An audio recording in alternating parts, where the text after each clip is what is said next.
문재인 대통령이 드디어 첫 외유 박근혜 씨가 그렇게도 좋아했던 해외 여행 나가는 거 우리 인이도 한다 이제. 실제로 박근혜 씨는요 두 가지를 노렸어요. 외교를 할 때 지지율이 떨어질만 하면 외교를 하면서 언론들이 막 빨아주죠. 네. 뭐 몇 조 효과를 거둔 외교를 하고 돌아왔다 빨아주고 실제로 알고 보면 아무것도 아니었고 그게 계속 반복됐어요. 네. 그리고 나면 지지율이 올라요. 외유 효과로 인해서. 근데 문재인 대통령이 지금 다른 사람도 아니고 모르죠. 이 사람도 탄핵당할지 모르겠지만 미국 대통령 트럼프의 초청으로 초청이라는 게 네, 중요하죠. 그게 중요하죠. 네, 네. 이따가 다시 이야기할게요. 그 부분은. 그래서 6월 28일부터 7월 1일까지 미국을 방문한다 이겁니다. 3박 5일 동안 우리 인이를 보지 못해. 그 트위터에도 그 이야기 있더라고요. 5일 동안 인이 못 보는 거냐? 벌써 금단진상. 외신을 열심히 뒤지면 나올 겁니다.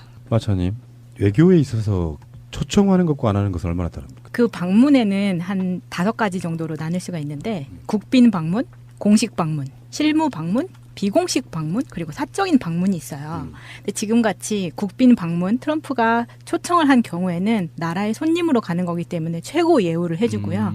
저희가 봤던 뭐 의장대 나오고 의전하고 네. 이런 것들을 다 해주는 거고 접대는 물론 그 나라 초청한 나라에서 전액 부담을 하게 됩니다. 아, 이런 경우에 국빈이라고 부르는 거예요. 네. 초청을 해서 가는 경우에. 네. 근데 그것과 비교를 해볼 수가 있는 게 2013년에 한미 동맹 60주년에 미국 국빈 방문이라고 해서 박근혜가 간 적이 있었어요. 네. 근데 당시에서는 미국에서 의장단은커녕 아무도 안 나왔었거든요. 전부 다 우리나라 정부 관계자들만 나왔을 때 박근혜가 비행기에서 나오면서 이렇게 손을 흔드는 장면이 있어요. 근데 미국 사람은 아무도 없고 우리나라 사람들한테만 했었던 그런데 언론에서는 전부 국빈이라고 썼기 때문에 이거 굉장히 그때 막 말이 많았었죠. 국빈이 아닌데 국빈인 척했다. 그런데 공식 방문은 많이들 들어보셨잖아요. 이때는 초청은 아닌데 서로 일정을 조율해서 합의된 방문이지만 의전이나 격식이 좀 더 간소화된 것. 이때는 이제 공식 방문이고 이때는 가는 사람이 돈을 내는 거고요. 가는 사람. 네. 그게 중요하죠. 돈을 누가 내느냐. 네. 뭐 이 정도 나머지는 네. 그렇게 맞아요. 네. 사적인 방문을 알 필요도 없고. 네. 대통령이 사적으로 외국 나가는 일은 없을 거예요. 임기 기간 동안에. 예. 너무 바빠. 우리가 모르게 나갔다 왔을 수도 있어. 올차 쓰고요. 그렇죠. 그래서 이 정상회담이 사실은 문재인 정부에 있어서 가장 중요한 외교의 시작이에요. 지금 이 의제가 문재인 정권이 들어서서 해결해야 될 가장 시급한 외교 문제가 북핵 문제거든요. 예. 정우영 국가안보실장이 지금 원래는 이제 외교부 장관이 있거나 그러면 뭐 외교부 장관이 그걸 전담하는 건 아니지만 외교부 장관이 없는 상태 공식적으로 윤병세한테는 뭘 맡길 수 없는 거잖아요. 그러니까 정우영 안보실장이 미국 가고 그러면서 이렇게 항상 이런 국가적 회담에는 의제를 조율합니다. 무슨 이야기를 할 것인가를 서로 정해놓고 예. 서로 간에 어떤 전략을 짜서 같이 만나서 얘기를 하는 거거든요. 그 의제가 지금 뭐냐면은 한미 동맹을 한층 더 발전시키기 위한 협력 방향, 북핵 문제의 근원적 해결을 위한 공동의 방안, 한반도 평화 실현, 실질 경제 협력 및 글로벌 협력 심화. 너무 뻔해 보이지만 이거 굉장히 중요하거든요. 제목만 들어도 잠 오는 내용인 것 같지만 실제로 여기서는 가장 중요한 게 북핵을 중심으로 다 만들어진 의제라고 저는 봅니다. 그렇죠. 예. 그러니까 북핵을 어떻게 푸느냐인데 애매할 수 있고 좀 곤란할 수 있고 뭔가 좀 뻘쭘할 수 있는 것들은 양쪽이 다 뺐어요. 그게 사드인데 트럼프 입장에서도 문재인 대통령을 후보 시절에 결정적으로 도왔던 것 중에 하나가 트럼프의 1억 달러 이 발언이었단 말이에요. 사드. 사드 1억 달러 네. 이 발언이 급격히 우호적이던 분위기가 사그라드는 계기가 됐단 말이에요. 그러니까 트럼프 입장에서도 지금 문재인 정부가 저렇게 하고 있다는데 거기에 대해서 사드를 노골적으로 꺼내면 우리나라 국민들의 민심도 중요한 거지 않습니까? 그러니까 당장은 꺼내고 싶은 생각이 없는 거예요. 면전에서는. 우회적으로 압박은 할 수 있어도 그런 것 같고 문재인 대통령 입장에서는 이미 못을 박아놓은 거예요. 그래서 트럼프를 만나기 전에 한국의 절차적 민주주의와 미국이 가장 중요하게 생각하는 것 중에 하나가 사실은 자기 나라에서는 환경영향 평가 같은 거잖아요. 근데 그거를 미국에서는 우리나라가 자기들 종속된 나라로 보니까 거기에 대해서 환경영향평가 같은 건 별로 안 중요하게 어차피 그 나라의 문제지 자기 나라의 문제가 아닌 거잖아요. 그런 것들을 이제 빌미 삼아서 뒤로 살짝 밀어놓은 듯한 느낌, 시간 좀 번 느낌이라서 문재인 대통령도 딱히 거기에 대해서 말할 말이 없는 거죠. 그러니까 사드 문제는 양쪽이 다 피해가려고 노력했을 것이다라고 저는 보는 겁니다. 환경영향평가 같은 경우도 이게 미국이 이 환경영향평가 이슈가 나오면 미국이 불리해지는 게 사드를 내륙에 설치하는 거는 처음이거든요.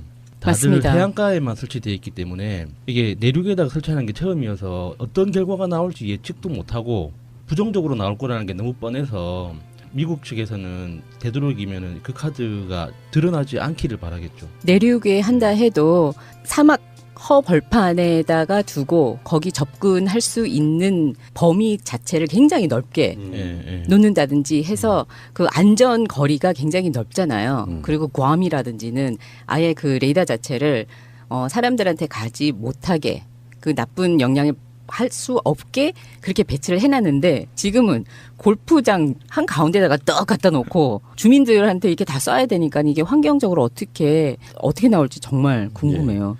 그리고 이제 그거를 여러분들은 성주 주민들 인터뷰가 또 마련돼 있거든요. 예. 그것도 한번 들어보시기 바라고요. 예.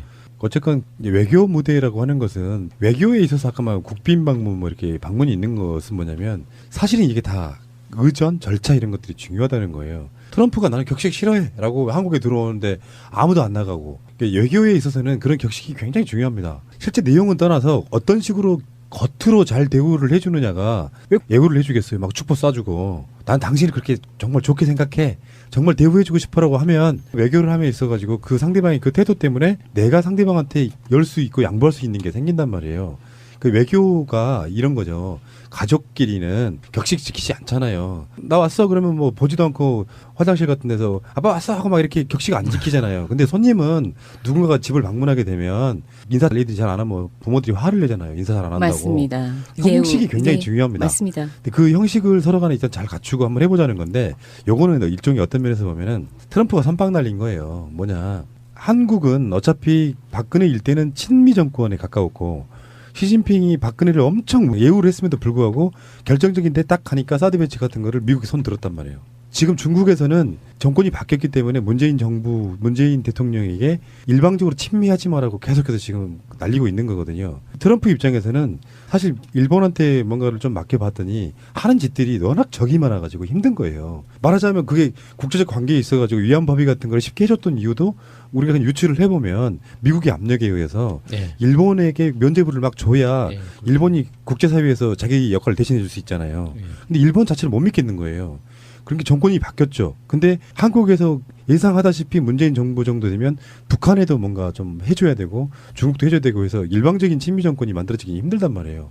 그러니까 가장 선빵 날려가지고 문재인 대통령을 사실은 모셔가는 거예요. 먼저 만난 사람 무시하기 힘들거든요. 맞습니다. 그런 측면이 분명히 있는 거예요. 그런데 어제였죠. 6월 14일 날에 오늘이라면 어제 우리 그 문재인 대통령이 한미 동맹의 상징인 용산 그 한미 연합 사령부를 방문하십니다.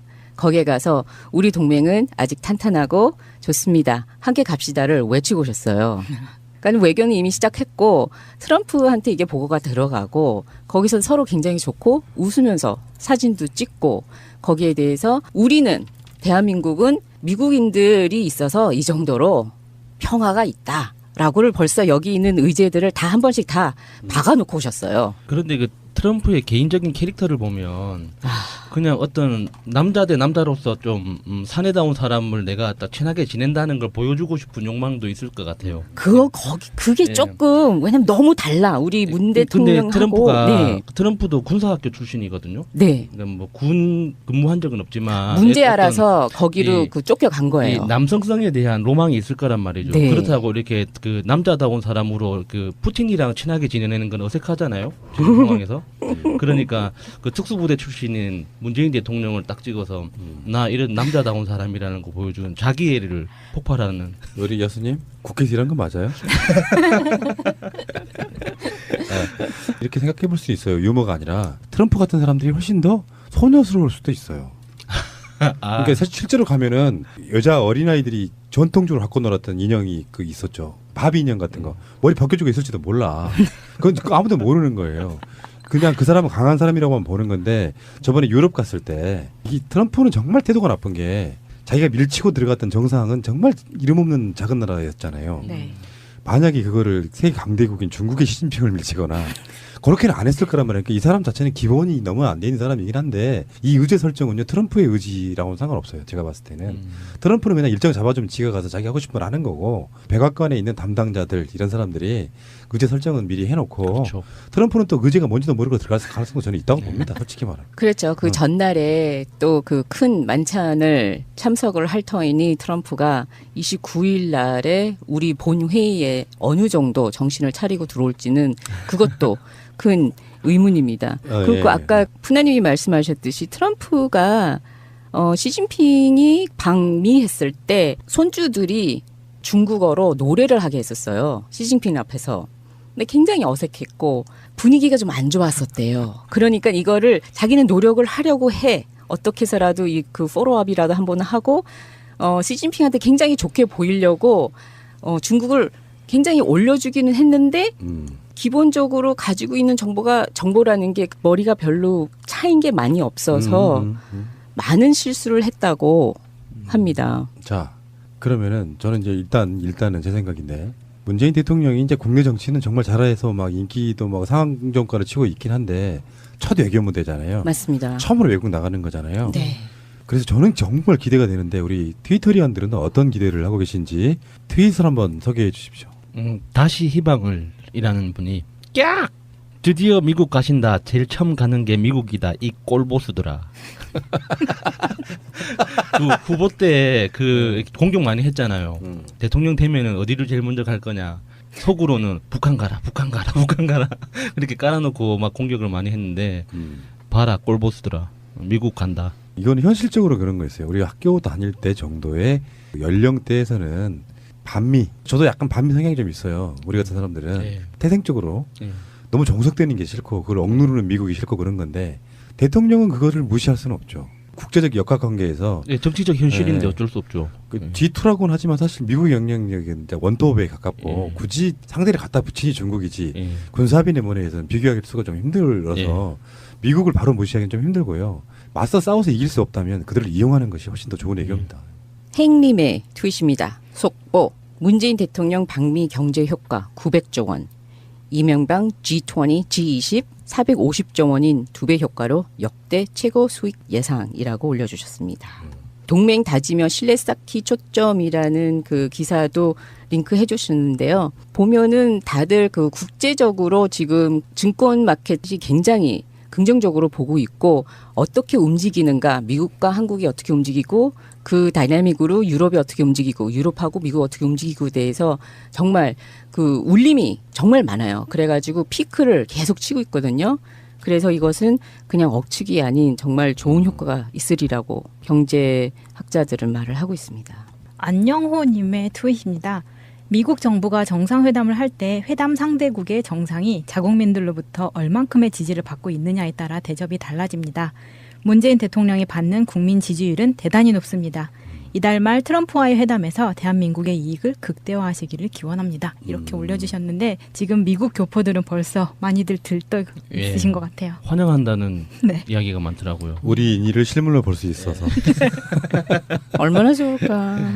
이게 그런 거 있죠. 확실히 대통령 하나만 바뀌어도 희망이 달라져요. 우리는 박근혜가 미국 갈 때는 뭘 팔아먹으려고 가나 이런 생각이 드는데 문재인 대통령을 우리가 아는 입장에서는 그런 생각보다는 뭔가 우리 국익을 위해 잘 싸워줄 거야라는 믿음이 생기니까 같은 외국인 나가는 쓰는 출장비도 아깝지가 않은 심지어는 미국 돈으로 갔다 와.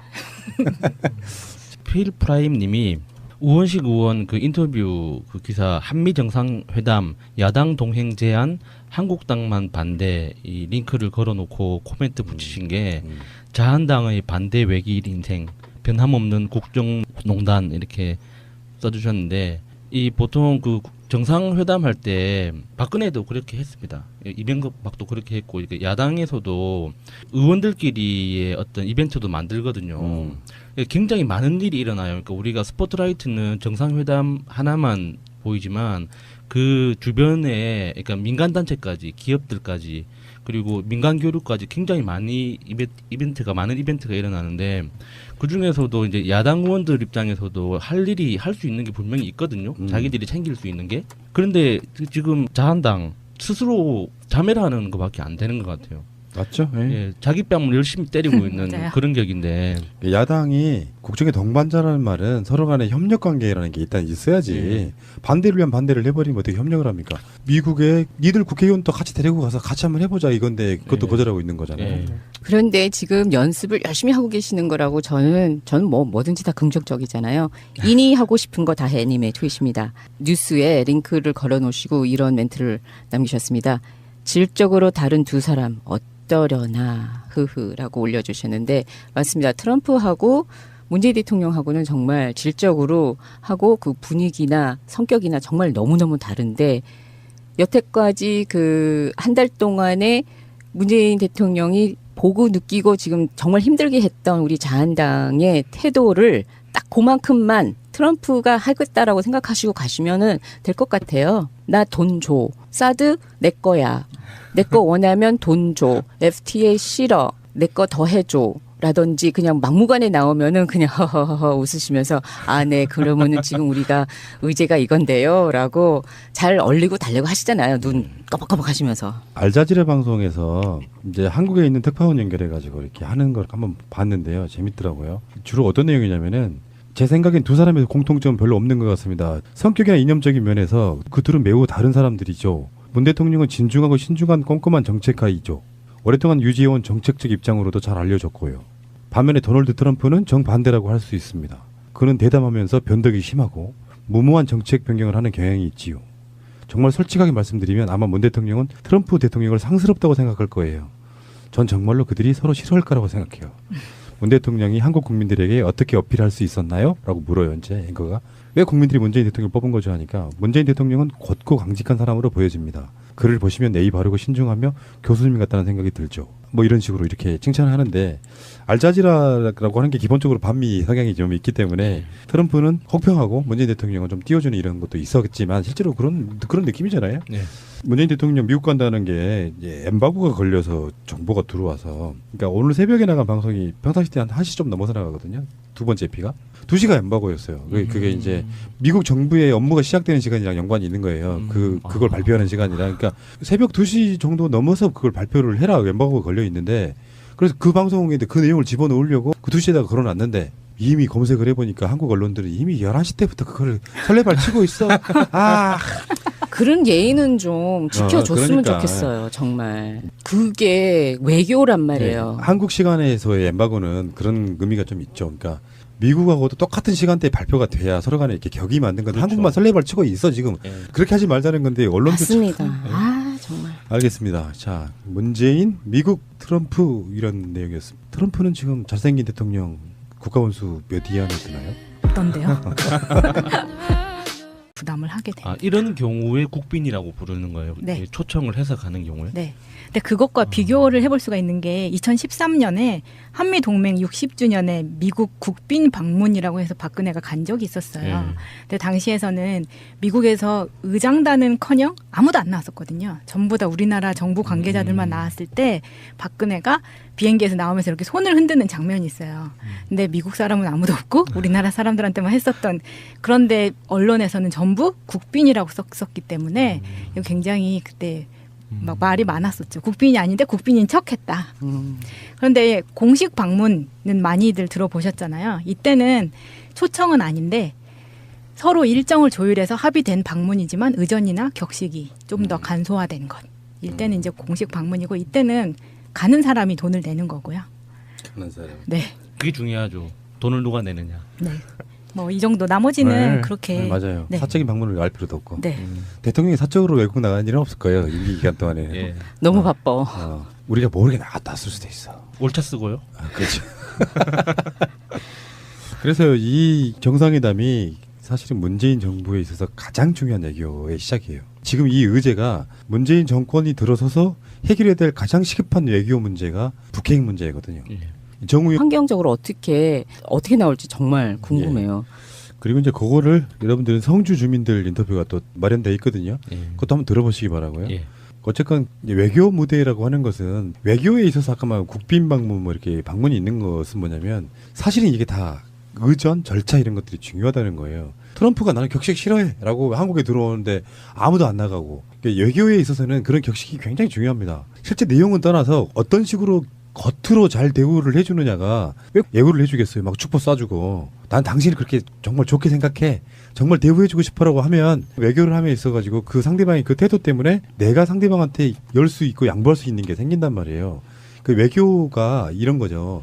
가족끼리는 격식 지키지 않잖아요. 나 왔어 그러면 뭐 보지도 않고 화장실 같은 데서 아빠 왔어 하고 막 이렇게 격식 안 지키잖아요. 근데 손님은 누군가가 집을 방문하게 되면 인사 레이드 잘 안 하면 부모들이 화를 내잖아요. 인사 잘 안 한다고. 맞습니다. 형식이 굉장히 예, 중요합니다. 맞습니다. 근데 그 형식을 서로 간에 일단 잘 갖추고 한번 해보자는 건데 요거는 일종의 어떤 면에서 보면은 트럼프가 선빵 날린 거예요. 뭐냐. 한국은 어차피 박근혜 일때는 친미 정권에 가까웠고 시진핑이 박근혜를 엄청 예우를 했음에도 불구하고 결정적인 데 딱 가니까 사드 배치 같은 거를 미국이 손 들었단 말이에요.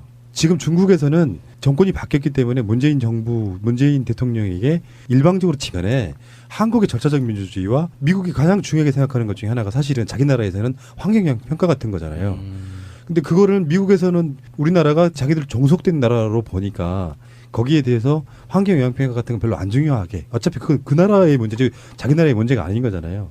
그런 것들을 이제 빌미 삼아서 뒤로 살짝 밀어놓은 듯한 느낌, 시간 좀 번 느낌이라서 문재인 대통령도 딱히 거기에 대해서 말할 말이 없는 거죠. 그러니까 사드 문제는 양쪽이 다 피해가려고 노력했을 것이다라고 저는 보는 겁니다. 환경 영향 평가 같은 경우도 이게 미국이 이 환경 영향 평가 이슈가 나오면 미국이 불리해지는 게 사드를 내륙에 설치하는 거는 처음이거든요.